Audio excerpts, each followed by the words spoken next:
tonight's presentation is largely going to be,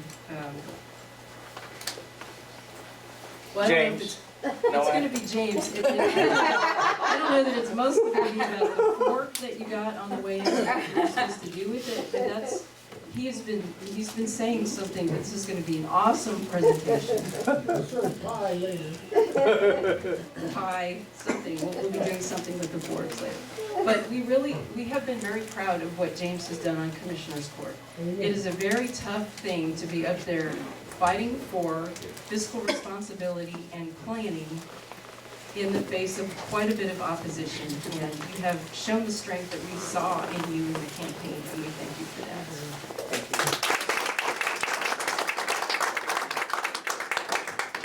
So we saw a few of these slides last week. This is going to be an interesting presentation, and I think he's going to cover quite a few things. And with that, I will welcome James Noack, Precinct 13. I'd like to do is kind of move up because these slides are fairly detailed. Some of them I want you to be able to get a good view. So if y'all can scoot up just a little.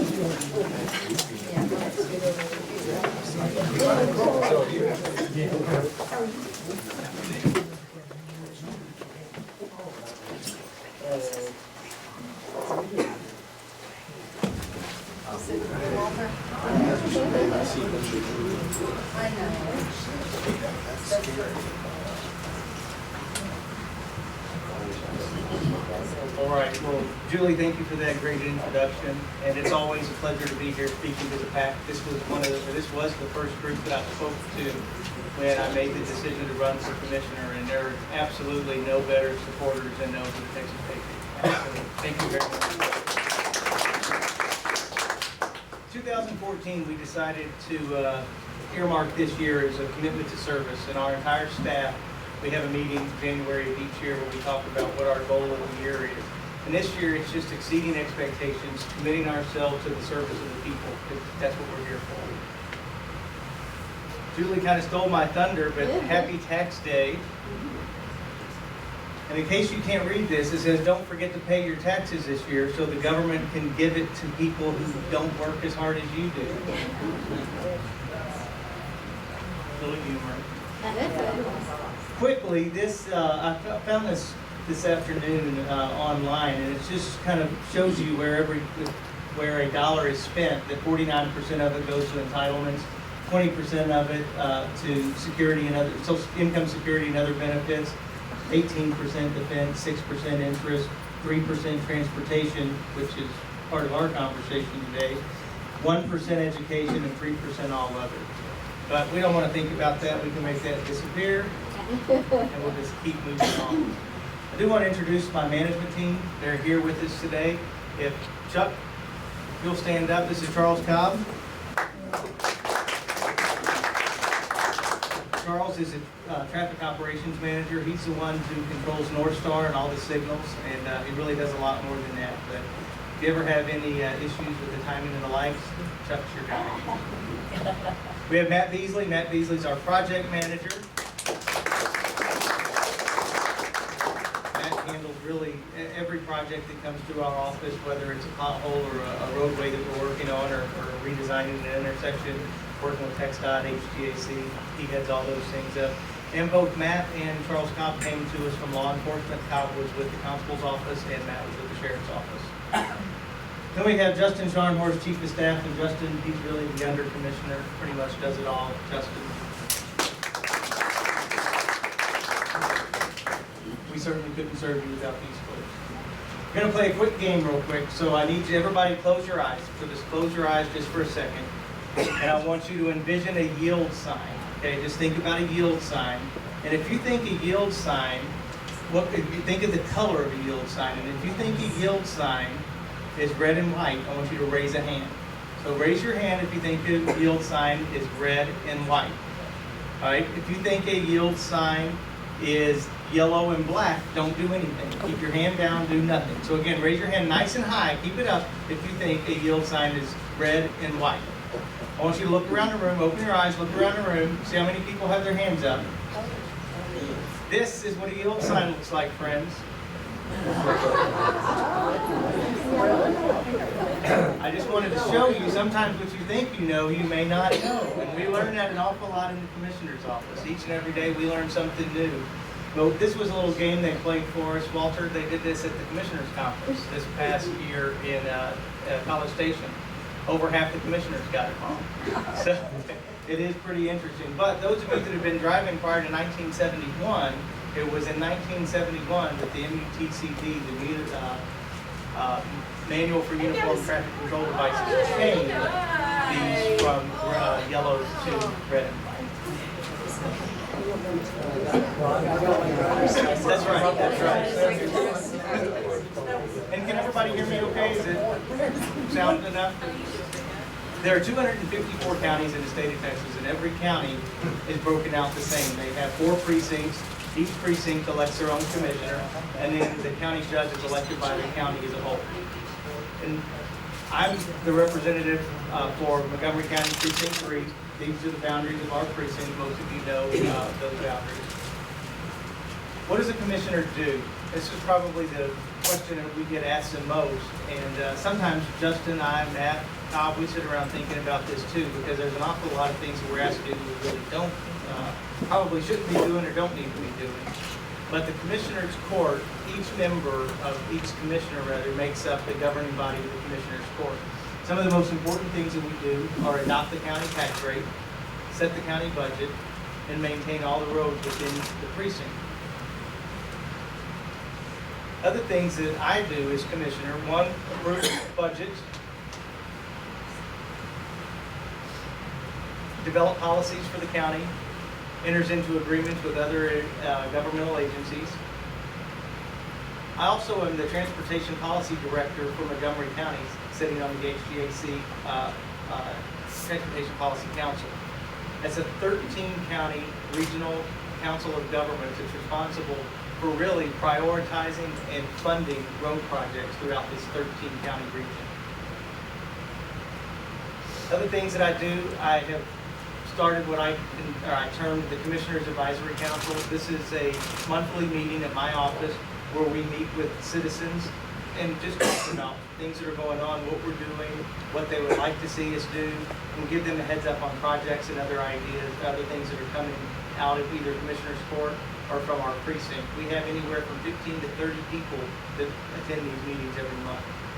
If you're interested in joining them, let us know. We'd love to have you. Also attend a lot of HOA meetings, several different community events. You'll see me lots of places. Some of the things the commissioner doesn't do, one is zoning. In the state of Texas, the county government generally cannot approve or disapprove land use. The only exception to that is land bordering a county airport.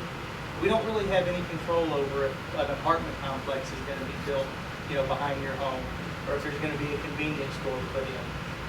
As a commissioner, we can't dictate to the landowner what they can or can't do with their land. We can talk with them about ingress and egress provisions, but that's really about it.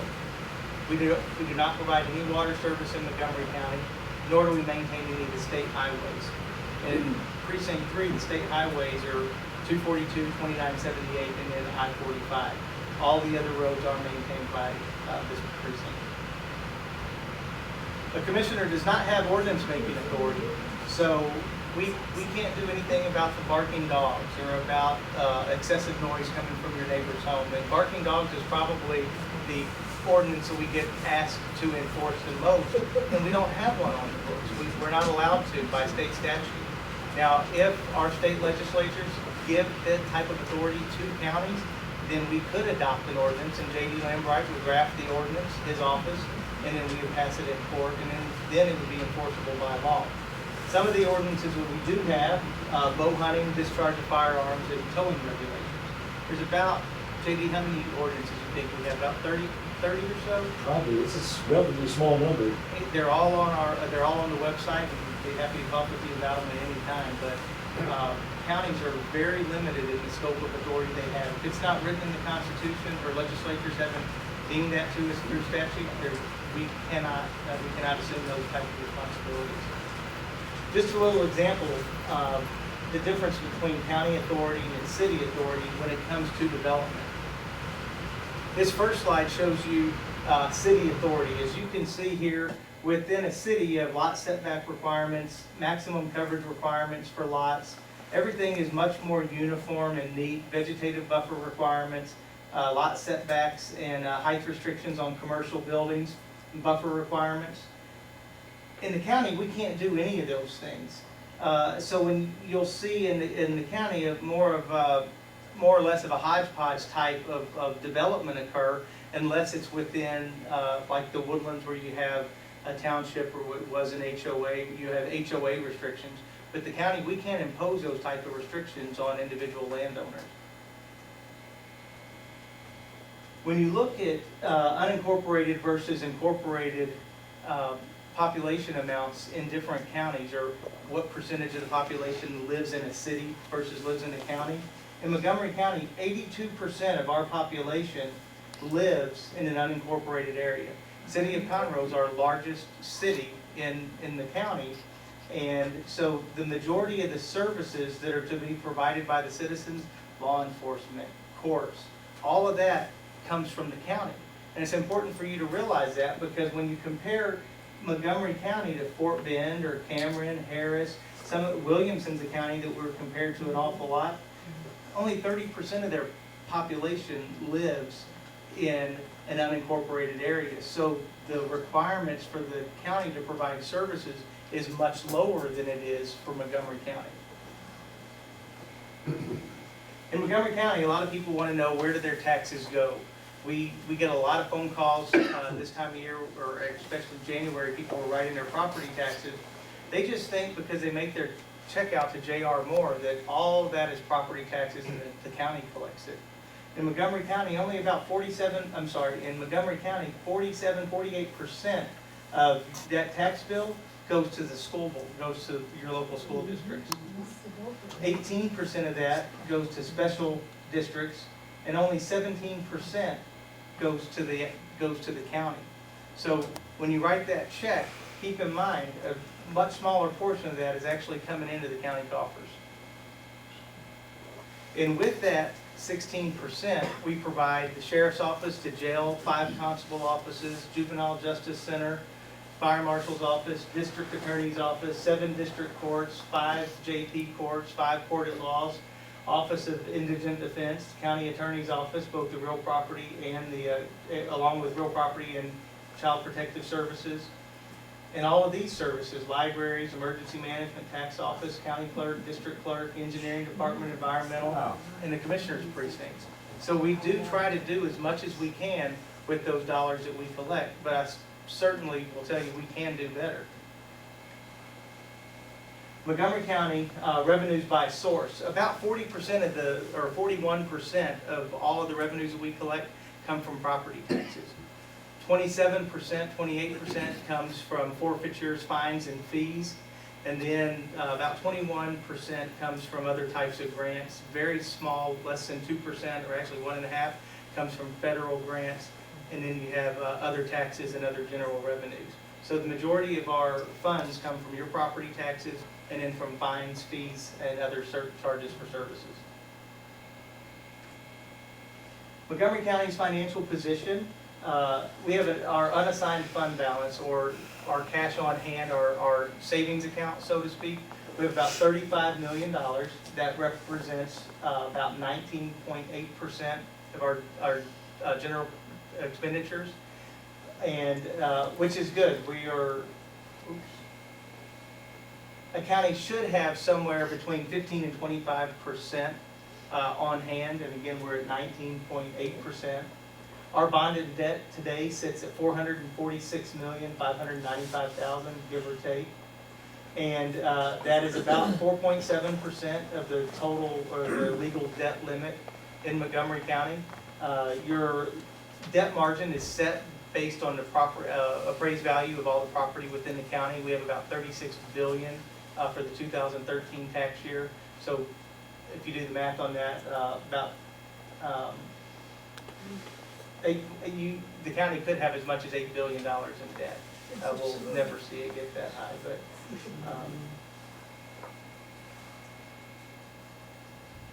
Precinct 3 road information. This is actually Rayford Road, taken last week at about 3 o'clock in the afternoon. For those of you that travel up and down Rayford Road, we spent a lot of time working on timing the signals better, making improvements where we can to the intersections, especially at I-45. And we're continuing to do work on that every single day. One of the things we were thinking, we get a lot of requests for sidewalks and bike lanes and different types of road designs. So Matt Beasley, he came up with a new road design for Precinct 3 that we're going to unveil next week. Just kidding. Looks like Courtney's house. Oh, no.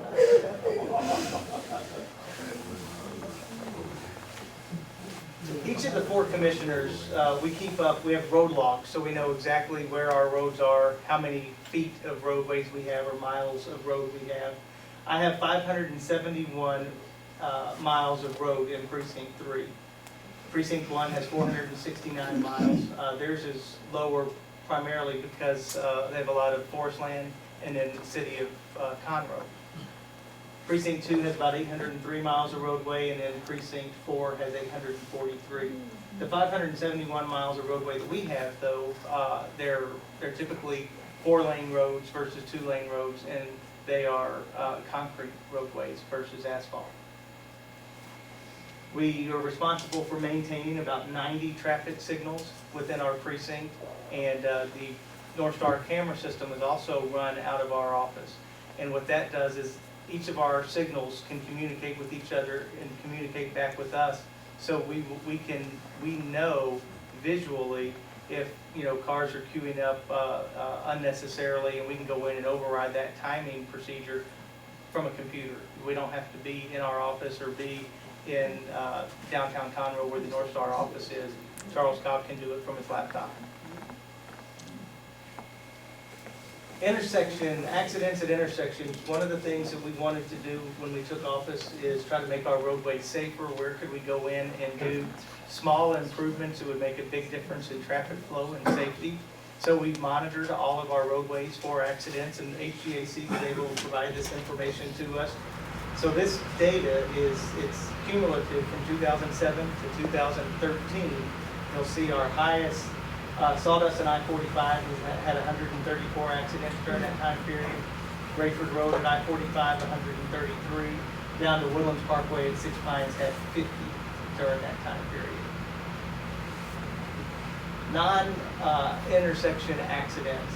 Obviously, the 45 main lanes are the highest, 1,133. 710 on Rayford Road, 697 on the I-45 frontage, which that frontage road is somewhat of an issue because once you exit 45 at Rayford Road, it acts more like a freeway than a frontage road because it's not regulated by its signals all the way until you get to Research Forest. And that's some of the things that our South County Mobility Study is looking at, is how can we make that safer. And then down to Gosling where we had 119 accidents, and it's the same time frame, 2007 to 2013. Precinct 3 fatalities. I would like to point out here that in 2012 there were 8 fatalities. In 2013 there were 2. So I'd like to say that you're 4 times less likely to die on a roadway in Precinct 3 now that I'm commissioner. All serious note, we'd love to see these numbers at 0, but it is interesting to me that when you compare Precinct 3 to the rest of Montgomery County, we do a very good job of creating a safe atmosphere for drivers, and our goal is to make that safer, try to bring that number all the way down to 0. One of the biggest efforts that we've undertaken is transportation planning. As you know, we live in a community that's growing every single day. All you got to do is go to a grocery store, visit one of the 1,800 Mexican restaurants that are opening up and down our town. Drive, 45 or any of our roadways, and you'll see that we're starting to get more and more traffic. And what we want to do at the county level or at Precinct 3's level is make certain that we're putting a plan in place so we can take care of the traffic that we have today, 2 years, 5 years, 10 years, and then 20 years down the road. Because to me, it doesn't make any sense to build a road today that's going to accommodate what we need in a year or two when we know that we have ExxonMobil, we know that we have 7,000 homes coming on the east side of 45. We know the type of traffic that we're going to have. We need to build roads that can accommodate the road 5, 10, 15, 20 years down the roadway, or down the So what we did is we got together with all of the entities surrounding Precinct 3. It's the first time that we had the City of Shenandoah, Oak Ridge North, the Woodlands Township, the Road Utility District, Shenandoah, Houston, HGAC, TxDOT, and the county all participating in jointly funding a study that is going to, first of all, give us an inventory and assessment of all the roadways that we have. They're going to look at every intersection. They're going to look at the signal technology that we utilize. They're going to look at where we should put new roadways in to better connect our friends and neighbors on the east side of 45. How can we make it easier for us to go east to west across 45? And then what can we do to try to take some of that traffic off of 45? All of those things are being studied. The plan is about halfway complete today. HGAC manages the program. Brown and Gay was hired as the engineer through HGAC. And they're at about the 50% completion mark today. And so hopefully I'll be able to come back in September, October, November and share with you the results of the plan and start talking to you about the projects, the cost, and what my plan is to start moving forward and turn some of these plans into reality. So what happens after the study? All types of projects will be identified and prioritized. Engineering design can begin if there's funding available. Roadway or right-of-way acquisition would have to take place if needed, and then any environmental studies. When you're utilizing state and federal dollars, the environmental piece really comes into play. They have very stringent requirements. If the county already owns a right-of-way, you don't have to jump through some of those same environmental hoops. On the west side of 45, the Woodlands as a master plan community has done a really good job of planning for the future and roadway. The Woodlands has done a very good job of setting aside right-of-way for the future. On the east side of 45, we don't see that as much. We've got some very nice, well-developed individual communities, but those of you that travel or live there, connectivity between them just isn't anywhere near as good as it should be. So the next question for you is, how much does a new road cost? I know that Walter Sims probably knows. Several different factors come into play. Is right-of-way needed? Is there going to be a bridge involved? Is it concrete or is it asphalt? Is it 2 lanes or is it 4 lanes? But if you're looking at just a 2-lane roadway, it costs anywhere from $700,000 to $3 million to build 1 mile of roadway. And again, that depends on if a bridge is involved or if you need right-of-way acquisition to occur. But on the low end for an asphalt roadway is $700,000 per mile for a new road to be constructed. To kind of put this into, make you think a little bit about how we can pay for those types of projects. My entire Precinct 3 budget is $5.3 million. That was the budget when I took office in 2013. About half of that is salaries and benefits for the men and women that work at Precinct 3. About $1.6 million is allocated to major projects. And then $958,000 is for miscellaneous or other types of things. And miscellaneous and others, it's not lunches and expense accounts. It's striping roadways, it's culverts, asphalt, road materials, sign maintenance, equipment, sand, rock, and gravel, the things that it takes to run a precinct. So what if we could combine our major project budget and our miscellaneous budget? That'd give us about $2.5 million that we could spend. So with $2.5 million, we could construct 1 mile or 2 of roadway. And if we did that, there would be little to no remaining funds to maintain the 571 miles of road that we have. And I mentioned to you that the majority of our roadways in Precinct 3 are concrete roads. There's no maintenance fund set aside to maintain those roadways. All that comes out of the budget that we're given each and every year. So one of the things I want the county to start thinking about as we go forward and budget and prioritize is a maintenance fund that we can start to build up so we have some cash on hand for these types of situations. We have concrete roads in South Montgomery County that are 25, 30 years old. That is way past their useful life. When you start to see aggregate rock through a concrete road, its useful life is past its prime. But we're gonna have to figure out what we're gonna do about it and how we're going to fund it. Where does transportation dollars come from? They come from county tax dollars, road bonds, TxDOT through either state or federal highway dollars, road utility districts, and sometimes some special purpose districts.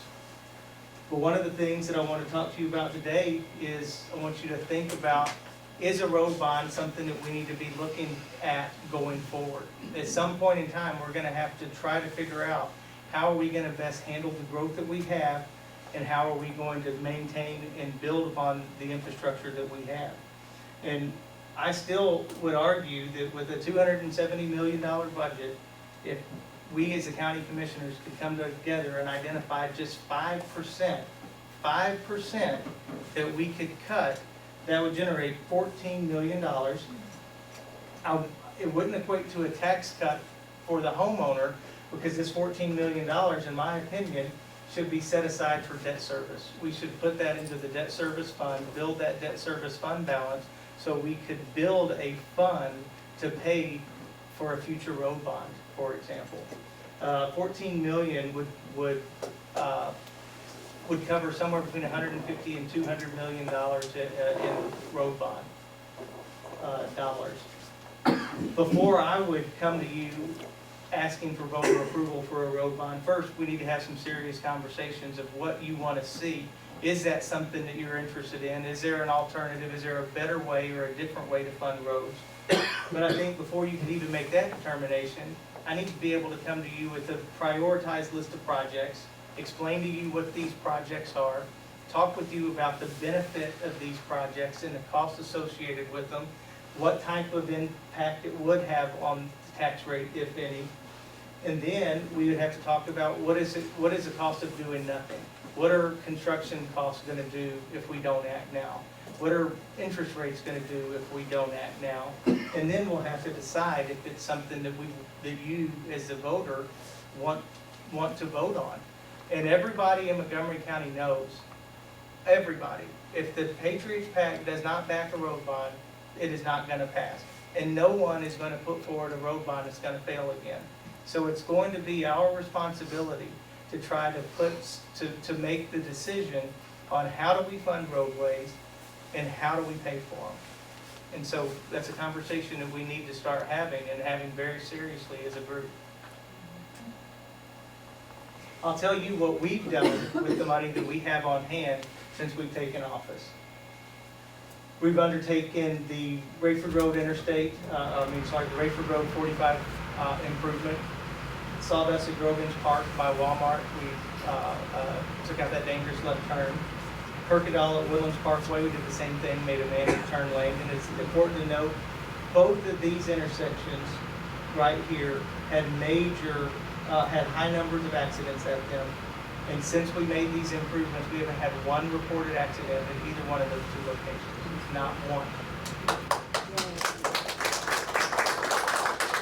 A couple of other things that we've done, we installed a signal at Bay Branch and Perkendall. This signal was really something to brag about. It was this signal put in place at Burnham Woods and Riley Fuzzle. And it was shortly after I took office. We knew that we needed to have a signalized intersection there. And it was primarily because of the volume of traffic created by some new schools that were put on Burnham Woods by CISD. I called in CISD, we sat and had a conversation, and for the first time in history, they agreed to help co-fund this project.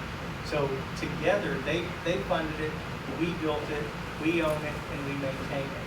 And it was the first time that has ever happened. They told me it wouldn't happen, but we had a good conversation. We were able to talk with them. They understood the demands that their schools were putting on the roadway, and they helped us pay for that. So I think that's a good way to look to try to solve problems in the future. We're also putting a signal in at Lake Robbins and Waterway Avenue. This one came as a surprise to us because Bay Branch and Kirkendall was a signal that had a lot of discussions before we took office. And there were some negotiations between the Woodlands Road Utility District and Precinct 3 to co-fund a signal at that location. And actually it involved Precinct 2, Montgomery County as well, because it's in their precinct. Long story short, we built this signal in-house with our own crews. Charles managed the entire project, and because of his cost-saving measures, us building it, we built that signal for so much significantly less that we're able to fund this signal at the cost of both of these for what we thought Bay Branch and Kirkendall would cost us. So we're able to put in 2 signals for what used to be the price of 1. So something else we really love. Those of you that travel on the east side of 45, flashing yellow arrows, have y'all seen them? Charles, what are the 3 signal locations they're at? Aldine, Westfield, Riley Puzzle. Aldine, Westfield, Riley Puzzle, Geneva. and Geneva. All 3 of those have a flashing yellow arrow now instead of a green turn arrow. Flashing yellow arrow gives you the opportunity to make a left-hand turn when it's safe. When that's flashing yellow, if there's oncoming, the cars are stopped, you can turn left without waiting for a green light to occur. That's the new standard in traffic operations. You see it, there's a lot of states north of us that have adopted that law. We are the first group in Precinct 3 or Montgomery County to utilize the flashing yellow arrow. Hopefully, Charles, by the end of this month, we'll see one in the Woodlands. Where? Very soon. Should be all down Lake Woodlands. All down Lake Woodlands, we're looking to start those there, and then we'll deploy them everywhere we possibly can. You may come up to an intersection where you think we should have a flashing yellow arrow, but to put one of those in, we have to take into account sight distance and vehicle speed, and between those 2, we have to make a decision on if it's safe enough to go from a totally protected to a flashing yellow turn. We're going to deploy those everywhere we possibly can to make it easier for you to move around the community. A couple of other things we've done: we've restriped every major strikeway, every roadway in Collector Street in Precinct 3, about 14 of them. And research for us has not been done yet just because of the Tennessee River Authority being on the road as much as they have. A couple of other things that we've done: we sat down with the Woodlands Township, the Woodlands Road Utility District, and Precinct 3, and joint funded 37 intersection improvements throughout the west side of 45. Really, it's just about any intersection where you come to right now and there isn't a right turn lane, and there should be, or the right turn lane, there's not enough stacking distance, so you're stopping cars that want to go straight. Same thing in a left turn lane. We either need to put in a double left, a double right, or extend the existing left-hand and right-hand turn lanes. We're doing those. They're going to start at the end of this month. Hopefully, they're going to go, 19 of them are going to be released at one time, and we hope to have about 19, 20 of them finished by the end of this year. And then starting early next year, we'll complete the rest of the 37. There'll be 2 overpass improvements coming soon, and this is at Grogan's Mill and Research Forest, and in Grogan's Mill at Lake Woodlands. It'll be a grade separation, very similar to what you see at Woodlands Parkway in Grogan's Mill. So traffic will be able to go over Grogan's Mill without having to stop. It'll certainly move traffic further into our community with less backup to 45. And we're piloting adaptive signal technology, a new type of signal technology on Woodlands Parkway from Grogan's Mill to I-45. These projects are all being funded with cash that these entities have on hand. It's not any additional debt. to us not having to issue any more bonds. This may be some unused bond money that they have, but it's already issued and outstanding, it just hasn't been spent. But there's no new debt being incurred to fund these projects. It's all with the cash that we have in the township. We purchased some new equipment. That's me driving our new Great All. Never left the parking lot.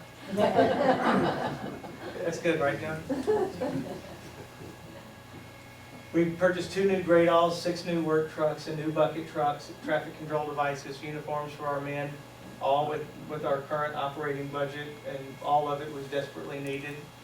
And in turn, we've been able to increase production 25% over when we took office in 2012. 1,788 work orders were completed in that year. 2013, 2,403 work orders have been completed. And Chuck tells me that we're on track to do that again this year. And that's with less staff, it's with better equipment, just being more productive. That's the work order chart. So the pink is us, the red is before. Future of Montgomery County, what's it gonna look like? How many of you lived here in 1990? When you were here in 1990, there were 182,000 people in Montgomery County. You lived here in 2000, 293,000. 2010, 455,000. It's expected to grow to 595,000 in 2020, and then 1 million by the year 2035. HCAC projects that the Houston metro area will grow by 64% between now and 2025. Fort Bend and Montgomery counties will be the fastest growing with population increases of over 100%. Harris County will have the greatest net change with 2 million new inhabitants just south of us. Even the region's slowest growth counties are going to experience a 25% increase in population. Again, 2035, we're going to have 1 million people in Montgomery County. Just some of the commercial development that's going on, if you haven't heard, at 10 Waterway, we have a 22-story Class A office building going up with 27,000 square feet per floor. 3 U's Landing has a 12-story Class A office building, 25,000 square foot per floor. Exxon, 37 total stories and 3 office buildings right here in U's Landing. Weston Hotel, and I have not changed that yet, it's looking high. Weston Hotel, 13 stories on the Waterway. Then you have buildings 6 and 8 at Lakeside Boulevard that are both 8 stories apiece with 25,000 square feet. And this is just some of the development that's coming. U's Landing will put 1 million square foot on the ground. So how do we accommodate this growth? First, I think we have to commit to improving our infrastructure as a county. I think we have to carefully manage the county's budget and debt. And we have to commit to long-range planning. If there's one thing that I would say that I think the Montgomery County must do a better job of, it's planning for the future. We've had leaders in place for a very long time in Montgomery County. They've made some very wise decisions, but I think planning is an area in which we could have done a much better job. And all you have to do is look on the east side of 45 to see the difference in what planning and non-planning does when compared to the east and the west. So what I want to make sure that we do as a Commissioner's Court is take care of these last 2 items very carefully, managing that debt, managing that budget, and long-term planning.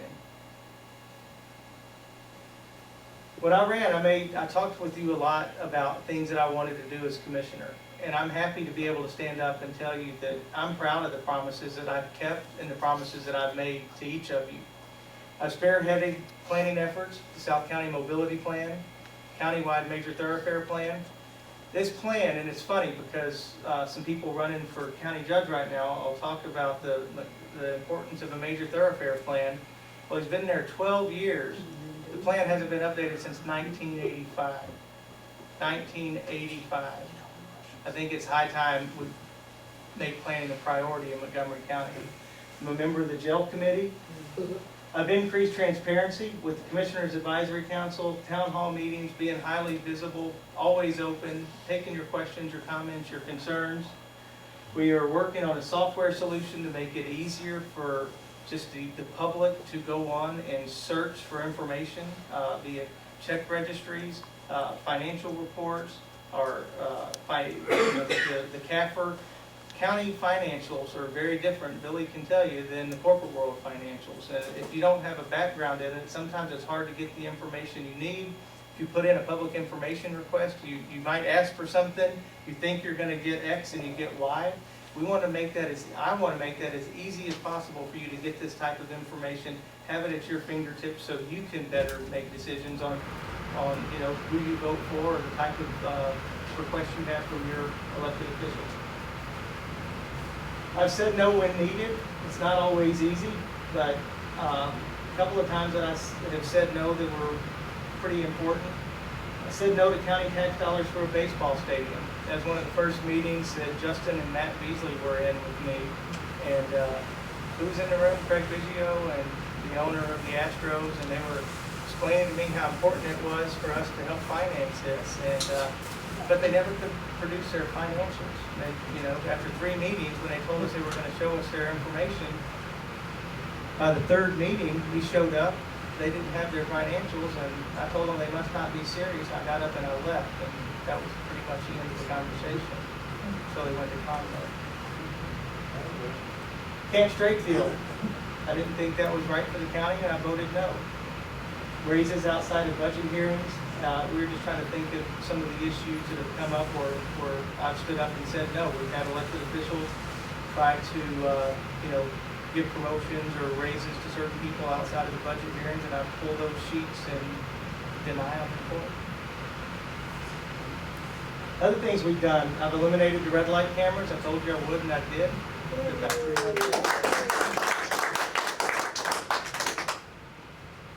3D, plug your ears. I eliminated waste. We got rid of an unnecessary consultant.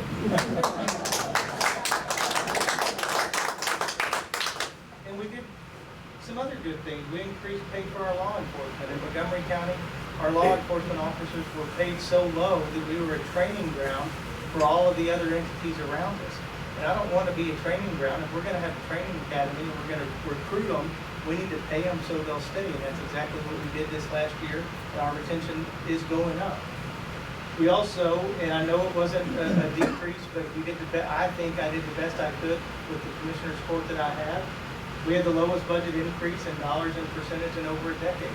And I think we can continue to work on that. And if you get me some help, I know that you will.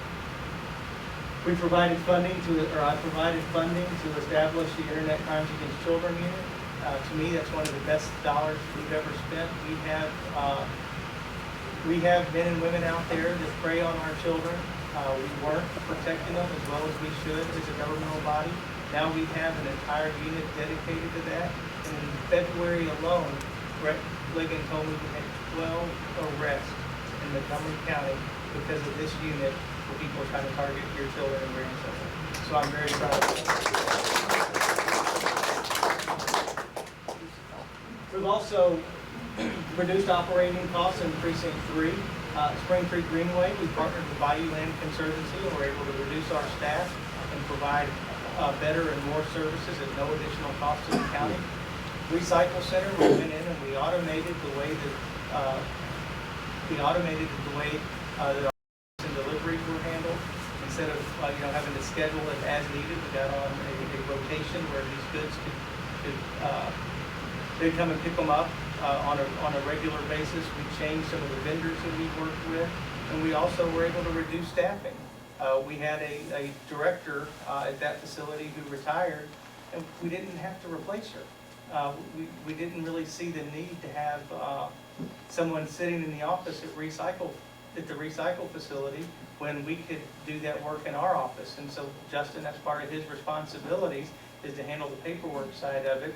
And we have a foreman out there that runs the crews, and it's worked extremely well. Same thing with the community center. We were able to partner with Interfaith and Lone Star Nursing to bring in services that we weren't providing in the past. at lower cost and enhancing the services for our seniors at the same time.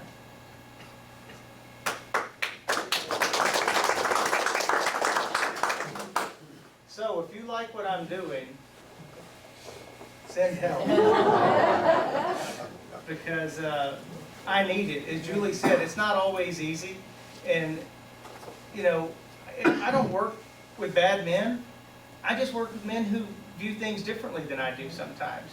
And that's not, it's just a physical, I just believe that we can do better and that we should be doing better. And that just because that's how we've done it in the past, to me, that's not a reason why we need to do it in the future. So by voting,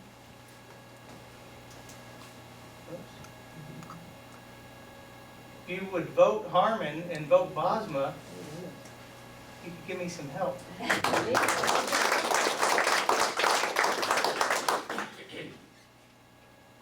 Oops. That supposed to say race talk. So now, if y'all have any questions about things that are going on, be happy to entertain them. But before we do, the fork. The fork. Everybody have a fork? If you don't have one, you can share with your neighbor. So, to me, this fork is symbolic, and really it's going to be symbolic of the things that we can do together. And I believe that this fork tells the future. And what it's telling me is you can stick a fork in it, Craig, because you're done.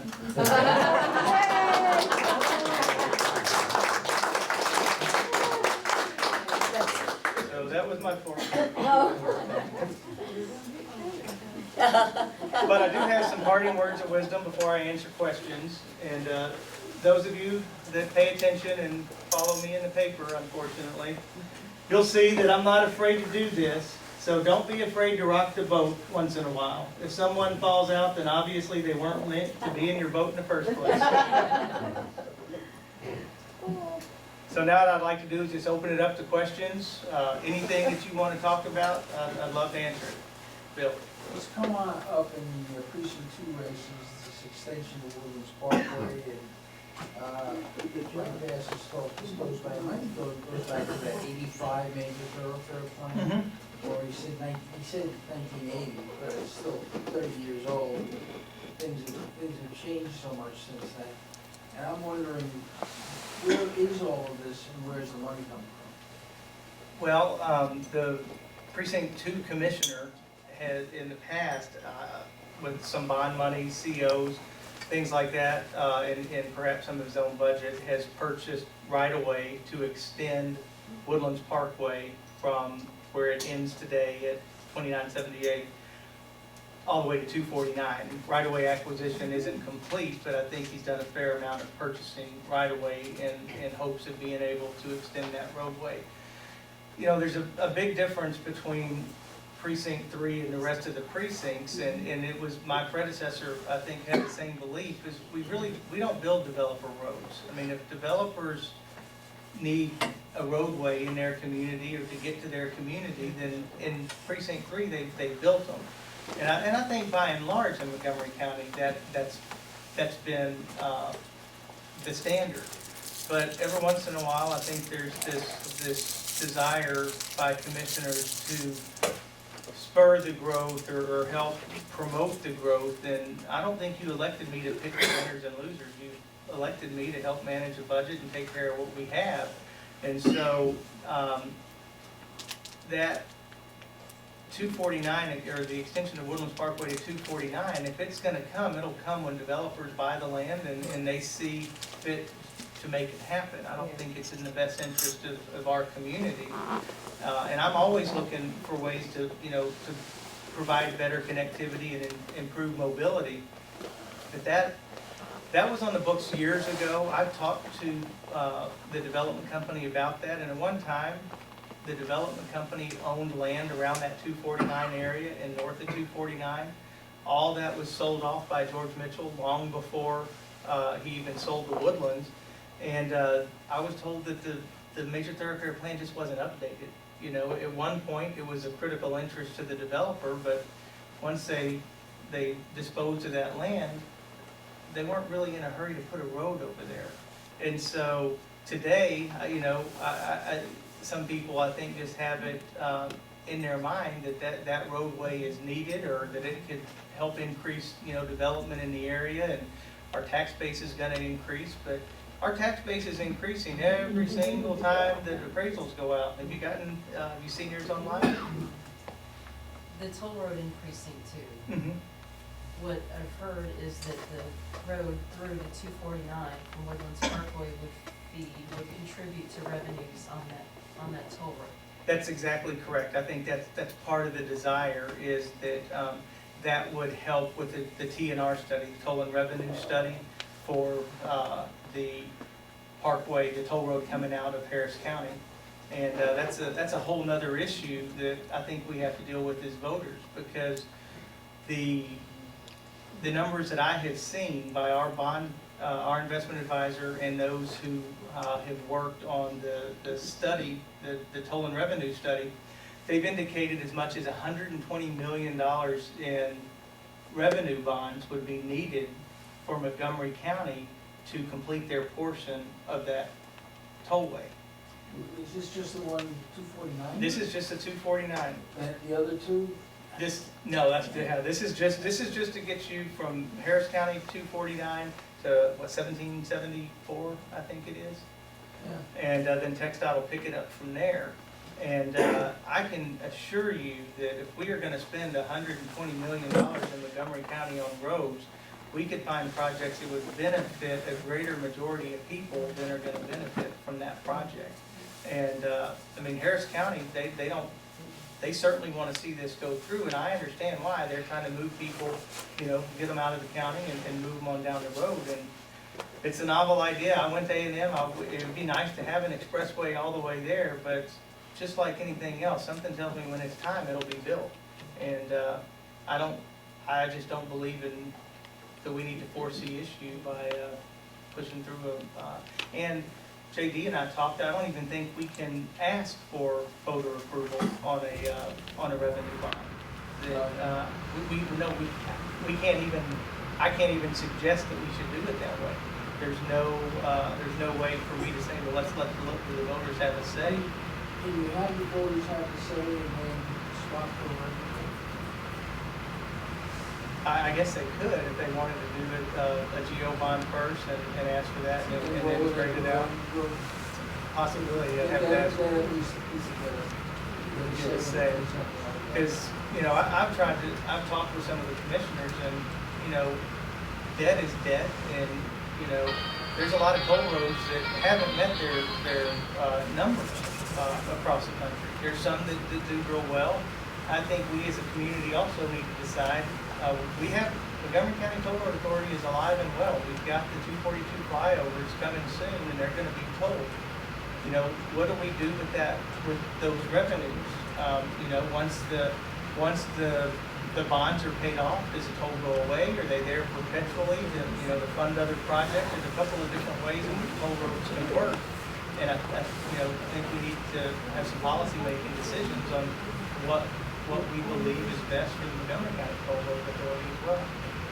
Is it, since the roads that are going to come in, which are tolled, are going to be substitutes for roads that are free, is there a way in the tolls to ship the revenue card versus of Montgomery County and the rest of the I'm not sure. I don't know enough about the toll collection.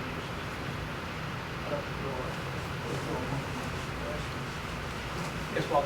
Hey, I've been out of town for a week, okay? So I'm in Alabama. But look, here, I read the Conroe Courier, the Villager, and picked it up all this afternoon in the library. Now look, I can't believe you've gone through your whole case in chief here. You haven't really gotten any certificates of obligation in tax abatements. Now, this is a big issue, as you know, in politics. And Bosma apparently has modified his position on tax abatements. But before you get to those, I gotta tell a story about you up at Sam Houston University. Oh, yeah. Oh my God, you wouldn't believe it. Oh Lord. Here he's on stage with 6 other males. Professor Jaggers is there, and she's putting together this feminine mode type of question. How can you get things done? How do you get things done without confrontation? Can you believe that you are Mr. Confrontational, and the whole thing, and he's telling, oh, how I get along. I said, this man comes from the Tea Party. He can't do anything without confrontation. Julie, you would have been ashamed of him falling into that. But so anyway, it was great. I just mentioned one thing you said, and you might want to address this too, because you did criticize Commissioner Dahl in a way. You said he sent you a nasty message, and you were so good you hesitated before you emailed him back. And I want to know what that was about. And also,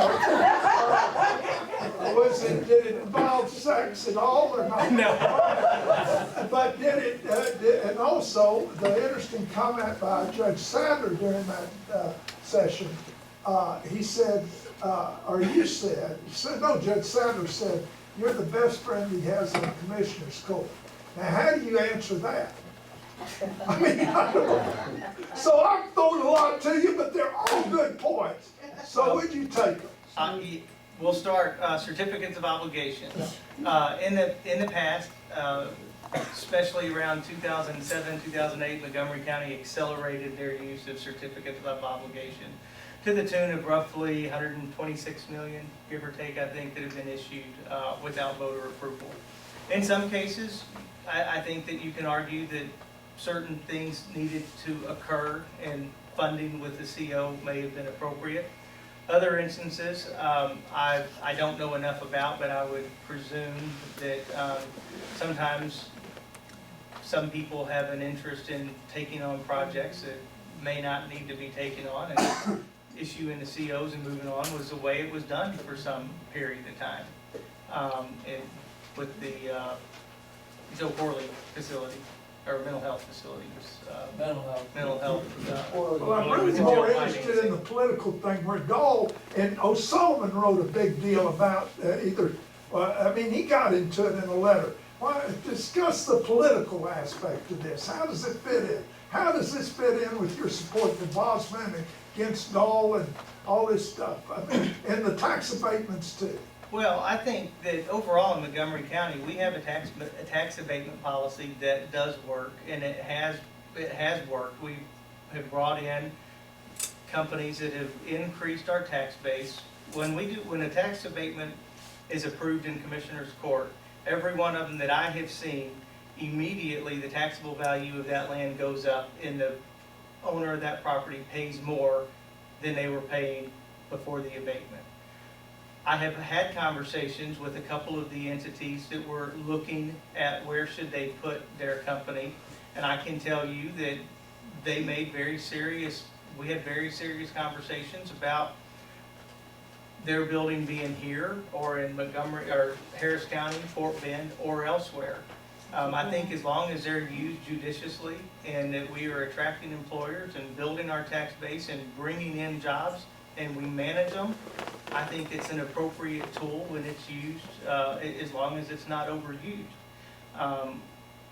I was on the complete opposite side of that with the Camp Straight deal, where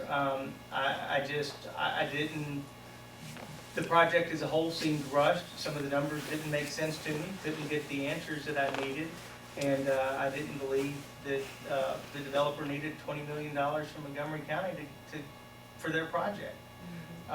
So, each abatement I look at independently, and sometimes I may say yes, and sometimes I may say no. It's going to depend on the situation and what they bring to Montgomery County. And I'm trying to, for the life of me, go through what you're talking about with emails and me and Doyle. Well, you mentioned that you talked about the politics down here, and you said that because they were these communication students, some to graduate, and they were saying the soft skills of how you get things done without confrontation, which is absolutely antithetical to the way you operate. But look, and the way Julie operates, and John, and Osola. But here, I You're want the to know. nicest people that we know. But I'm a confrontational guy, that's why I love this argument. But you remember now, you mentioned Commissioner Dahl. You said he emailed you something that was pretty nasty or something. Do you remember that? What was that email about? And what was your response going to be if you sent it back? We'll have to talk offline, I'm not No, sure. this is a public deal. No, I'm just telling you, I don't recall the email specifically, but I'll think about it. Well, please do, and get back with me and email me, will you? Anybody? Yes, sir. I'll be trying to be short. Not so much to say. I am so proud of you. I really. About 2 years ago, our friends, our country club Republicans, so we lost our mind when we joined the Tea Party. when you were running and we talked to them about you, life kind of changed. And then the language has changed. Well, last Friday I went to visit some of those people because I wanted to endorse the people that I'm helping. And it makes it so easy now because you have done so much that have impacted the all Republican mind, I don't know how to put it. And it really, I remember just 2 conversations where we brought your name. And one was really, is he endorsing Basma? And when I said yes, it's like, whatever you say.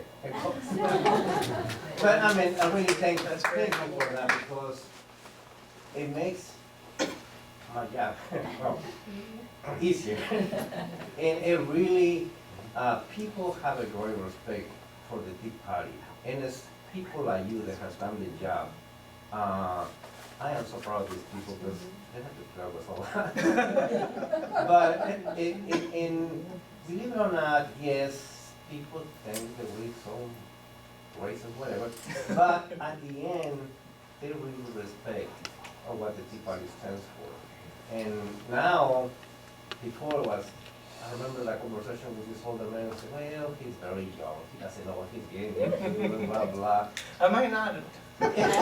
Some days I say that. And you know, now, they really respect, because he has no experience, blah, blah, blah. Well, now I can endorse these other people and say, well, you know, it brings a different level in the race now. Well, I really appreciate it, I really do. And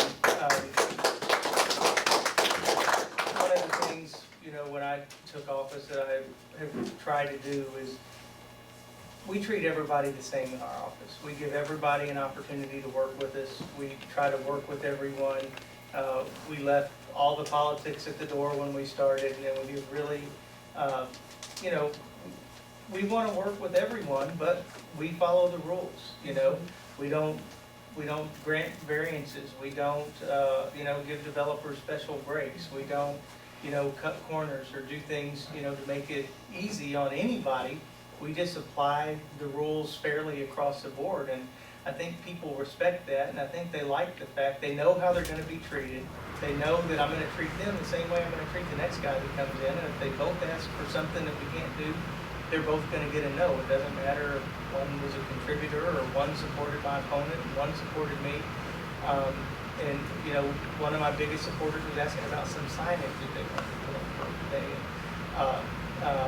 Advertising an event, you know, if only we couldn't do it. And he said, you know, that's what I appreciate about you. He said, I thought that you would tell me no. He said, you did, but you told everybody no about doing those sorts of things. And that's the way we try to conduct our business. And as far as helping the others, I mean, this group helped me tremendously.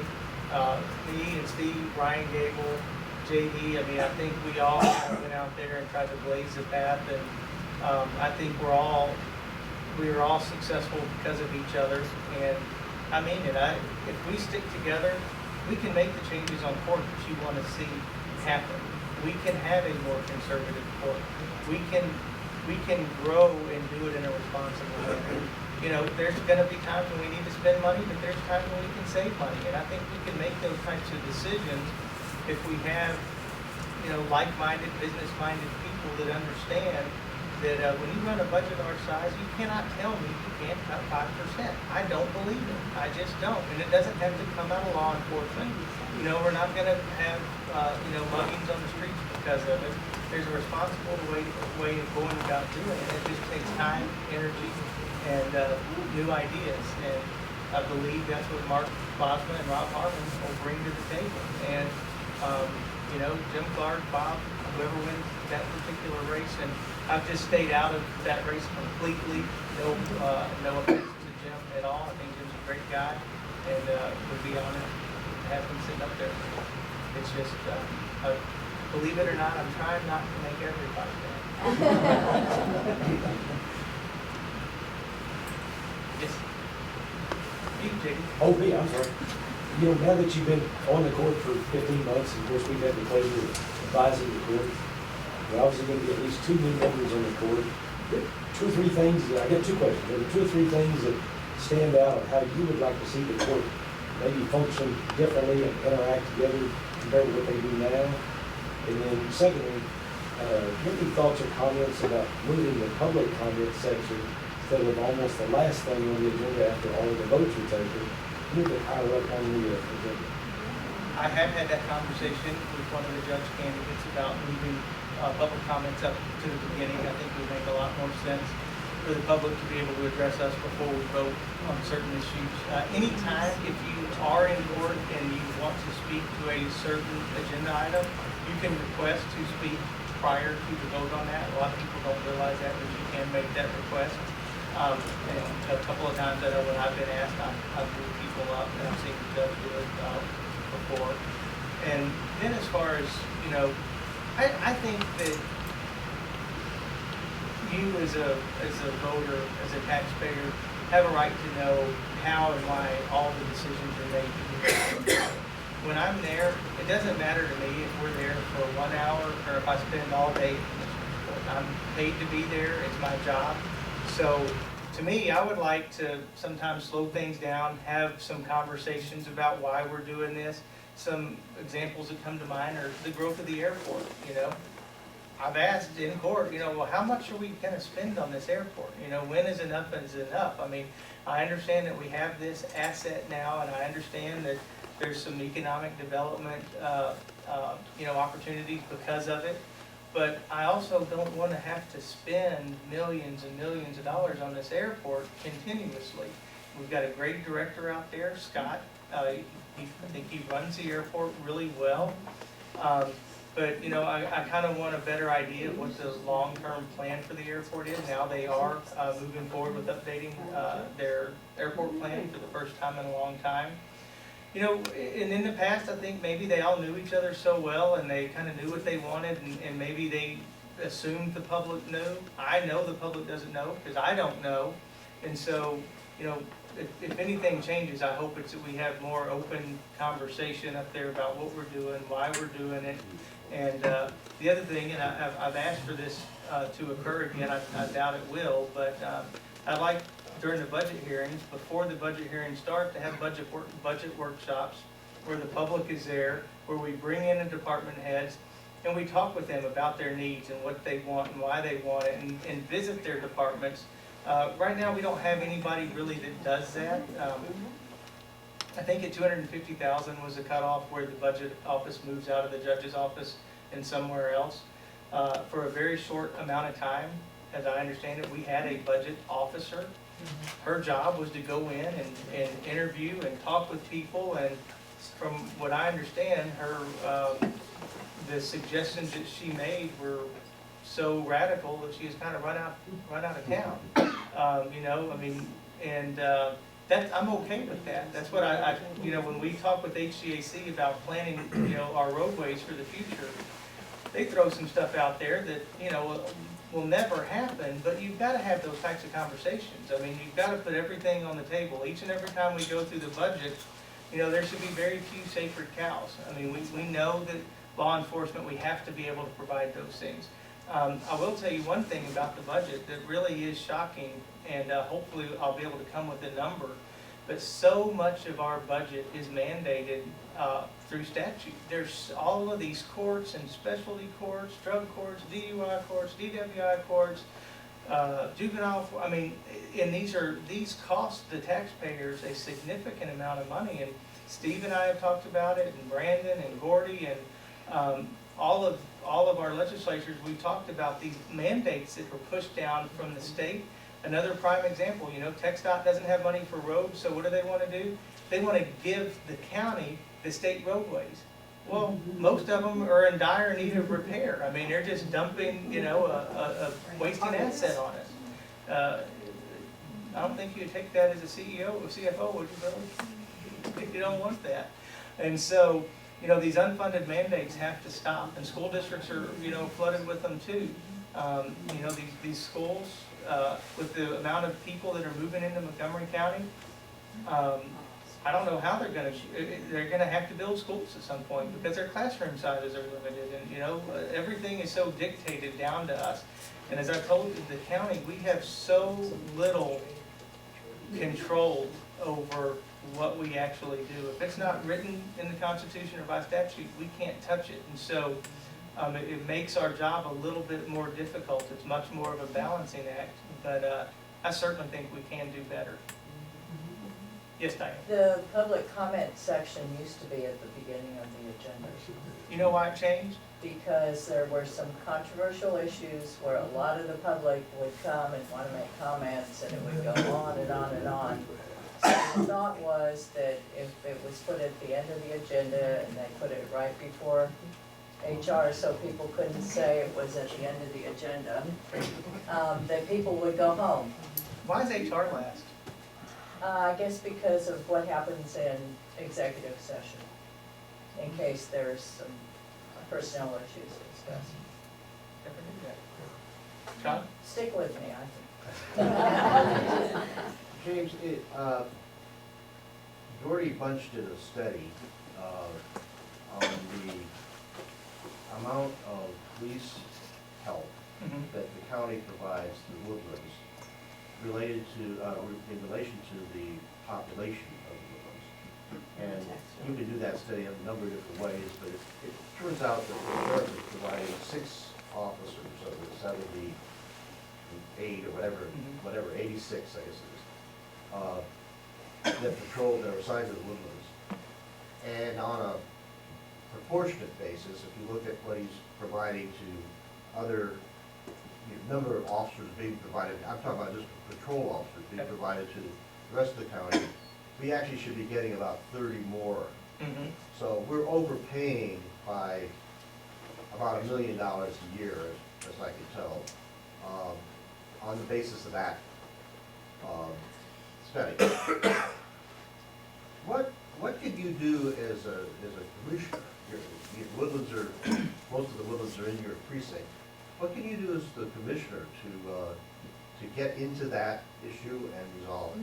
Well, I have talked to the sheriff about that very issue, and he sat down with me and he pulled out his district patrol maps, and he showed me that when the sheriff's office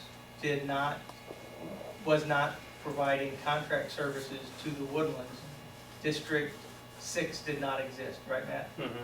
And it was all part of District 2, and that if the Woodlands contract disappeared tomorrow, that District 6 would disappear, it would fold back into District 2, and those deputies that control District 2, along with the 6 or 7 in District 6, would jointly control this district.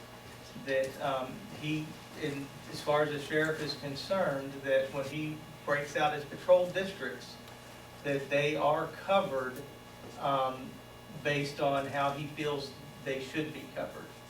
And he has the discretion to allocate resources as he sees as a sheriff. And the other issue is, other than Gordy, the township really hasn't made that an issue with the county, because I've inquired on that, and there hasn't been anything formal that has come from the township, wanting that to be further looked into. Not that I'm aware of, anyway. Well, that's one reason why Bruce Huck lost. It may be, I'm not sure, but I know that I did mention it to the sheriff, and when we sat down, it was a conversation, and that's how it was explained to me. That's why Bruce Tuff lost? Is that what you said, John? That's one reason, yeah, absolutely. Well, that was a minor reason. Anybody else? I gotta ask you, Hold on. I got one yes or no question. Are you gonna help, join me in supporting my friend Adrian Heath for that road district that's in your deal? He's running for the road district as a convicted felon. Now, are you gonna vote for it? No. I'm for it. I can't vote in that race. No, but are you for it? And you're not moving to. Yeah, I'm not gonna move over. Yeah. What do you got, Okay. Drew? Well, I just want to say that whatever the claims of contentiousness, they don't happen in here, because I think you know that we want to know what's going on, and we want management of our finances that is reasonable and takes into account the growth that we have in this county that we all love. And I think we are very excited to see you and Mark Bosma and Rob Harmon and Jim Clark up there on the court. And we want to see a glide path to reduce the outstanding debt. Okay. We want to see some budgets, a 1 year, a 5 year, 10-year budget that's based on where these people, 1 million people in 2035, where are they going to be? Are they going to be, out west? Are they going to be east? Are they going to be north? The Woodlands is maxed out, go east, or in the Woodlands.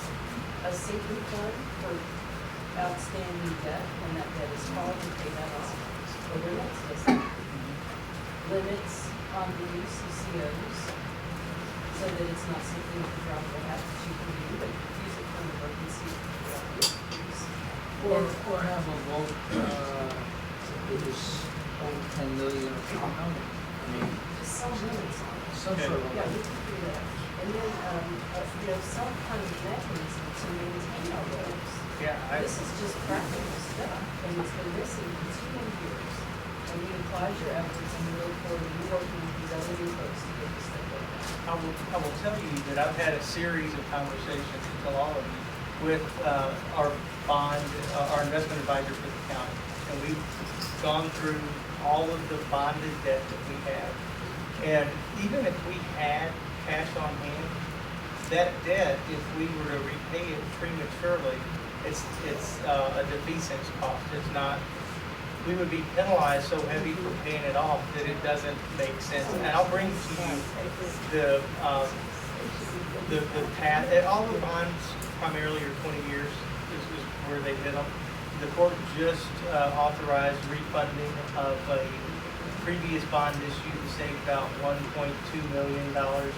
When they're refunded and refinanced, we're not extending the life of the loan now. It's still paid off when it was supposed to be, just better interest rates to bring that net total cost down. There's another series of bonds that should be eligible for next year, and that is very well tracked.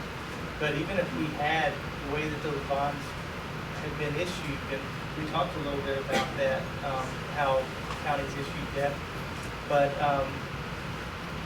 prepayment on most of those would cost us more than, the benefit wouldn't be there. But I can show you the schedule of debt and how the debt service rate, lowers as the debt's paid off. One of the things that I would we should all be watching the court for is when you're setting a tax rate, you set the tax rate into 2 different portions, the M&O portion and the debt service portion, and those together make up your total tax rate. You could break it out into 3. You could have a road and bridge tax rate, an M&O tax rate, and a debt service tax rate. If you do that, though, you're stuck with these buckets, and that's why some counties don't do it that way, or a lot of them don't. But one of the ways the tax rate stays the same, even with the spending increasing and the rate values increasing, is there are times when the debt service rate can be lowered and you take that money and move it over to the M&O rate. So you know, you can technically pay less on your debt, spend more of that today. And so it's kind of a moving shell game, moving money around. I think if we keep that debt service rate the same, and even if we're not making those payments on that debt, we're building up our debt service fund, then we're building that fund balance so we have money in the future where you could use that for debt payments. But we're not, that's not happening a whole lot. Then we need to have a conversation about pass-through COLA and what they do. Anything else? Thank y'all so much. Last thing I do want to say is think about, I want you to spend some time, I'd love to come back, maybe have a working group on how do we move forward and take care of the infrastructure we have? How do we put in the infrastructure that we need? A big issue is going to be this jail. Sitting on this committee, I'm telling you that the oldest part of our jail is in dire need. The Jail Commission tells us that not only is it not up to standards, but it may not be worth putting money into to keep it at standards, which is an issue. A new jail is very expensive. We need to start talking about how do we, you know, how do we move forward? Because I don't want to be the guy who told you we were going to get rid of debt, and then we have to start increasing it. But we need to start thinking about how are we going to handle it? How do we best move forward in Montgomery County? And your insight is needed, and you're the group that's going to make it happen or not. So thank y'all so much. All right.